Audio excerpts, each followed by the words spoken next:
So we have a bit of breaking news for you regarding the Wrestling Federation of India, and it's not the type of breaking news that, truth be told, any of us would have liked to have been reporting. So UWW, which is of course the world governing body for amateur wrestling, has in fact handed the WFI a suspension, and this is something that had been a warning or something of let's say issue that was hanging over the head of the WFI, because you'd remember that after all of the wrestler protests and everything that came thereafter, one of the key things or one of the key promises that the WFI had made to UWW was the fact that a fair election process would be held ASAP. In fact, there was a 45-day deadline that had been handed to the WFI, by which time they were supposed to hold elections come what may. There would be no excuses heard, there would be nothing of the sort that would be entertained, and unfortunately they were unable to meet that deadline because there were in fact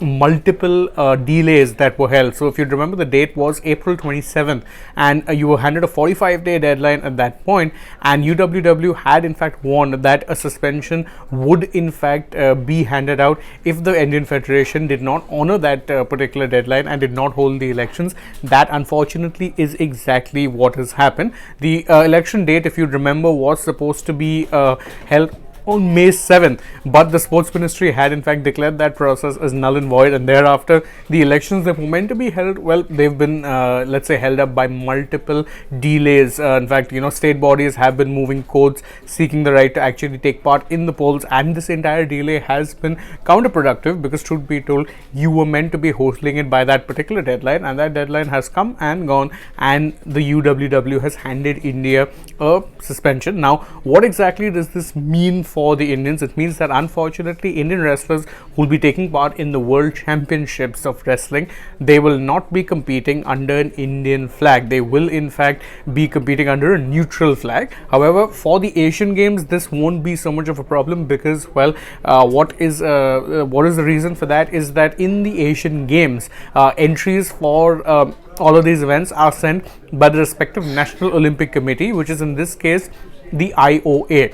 Unfortunately, that doesn't apply for the World Championships, where of course the UWW is the final governing body. So what that means is that Indians will in fact be competing under a neutral flag. They will not be able to compete under the Indian flag, and that is of course a matter of shame, and of course it was something that, should be told, was foretold because you knew about this happening. The threat of it was always there. UWW, when they handed that 45-day deadline, said very clearly that a failure to meet this or honor this deadline would mean that there would be a suspension handed out, because UWW was very concerned with the situation as was unfolding in India with the wrestler protests and everything else that was happening, and they said that, look, if a proper election isn't held by the ad hoc committee, then, well, it doesn't matter what excuse you come up with, you will be suspended. That unfortunately is exactly what's happened. Now, of course, this is a developing story. You may well see changes happen in this story over due time. So stay tuned to Sports Today. We'll bring you the latest updates. But you have to do that. If you have to do that, you'll have to subscribe to us and tap that bell icon so you know when we're going live or uploading a new video on this or any other topical matter in the world of sports. Don't forget, if you enjoyed this video, please like, share, and of course leave us a comment as well. Plus, don't forget, follow us across social media. We're on Twitter, Instagram, Facebook. Download the AajTak app as well, and if you're already on the channel, please go ahead, check out some other videos that we've done. For now though, from my side, it is goodbye.